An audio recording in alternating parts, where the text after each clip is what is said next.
Good morning, fourth grade. Welcome to Thursday Math. Today we're on page 893 and we're going to talk about classifying angles. We talked about this a little bit in the Zoom meeting. And so we talked about turning a quarter, turning a half, but this is saying angles can be measured in a more precise way than turns. The unit to measure an angle is called a degree. And a whole circle is made up of 360 degrees. So basically what they've done is they've divided a circle into 360 parts, and each one of those parts is called a degree. Now that's different than the degrees that you use to take your temperature. This is the degrees of a circle. So it says here, an angle that turns through 1/360th of a circle is called a 1-degree angle. And so basically you have your endpoint here. Here's your ray. And every part of the circle, there's 1 degree, 2 degree, 3 degrees. You add those up and that would mean it's a 3-degree angle. Basically, it's pretty common sense. Let's look at this example.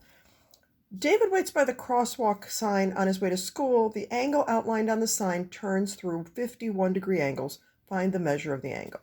So basically what you're looking at is you're looking at this angle here. And if they say it turns through 51-degree angles, well, obviously it has a measure of 50. And they have that little degree sign here. I'm going to put it up here. So you write it just like the degrees on a thermometer if you take your temperature, but it means something different. Turn over to page 894, and this is what we talked about a little bit before we left school about angles being classified as right, acute, or obtuse. A right angle measures 90 degrees. And this symbol, which means a square corner, that means it's a right angle. And you just have to remember it. You just have to memorize it's 90 degrees.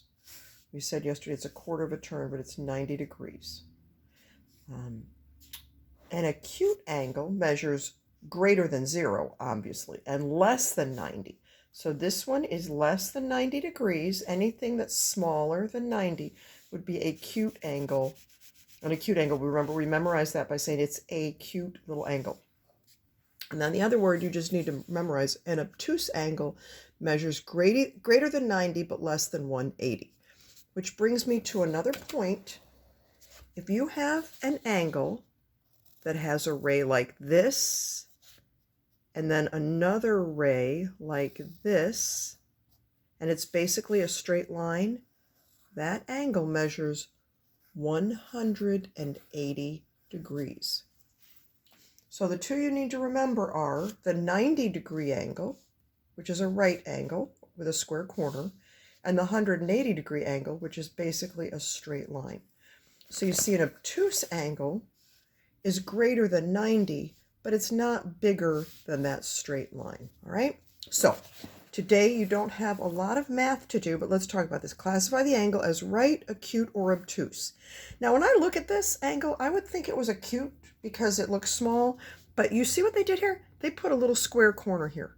So that square corner means it's a 90-degree angle, and so it is a right angle. So don't just go by how it looks. Check for that square corner. Now take a look at this one.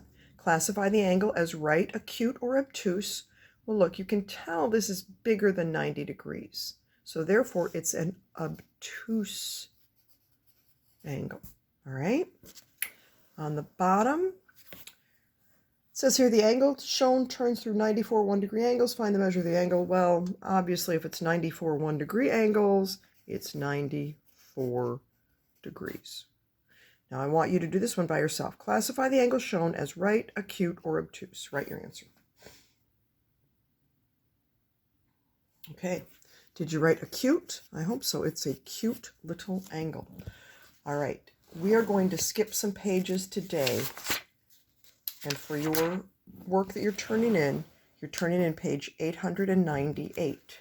So just look at it carefully. Go ahead and read it. And turn it in. Have a great day. God bless you.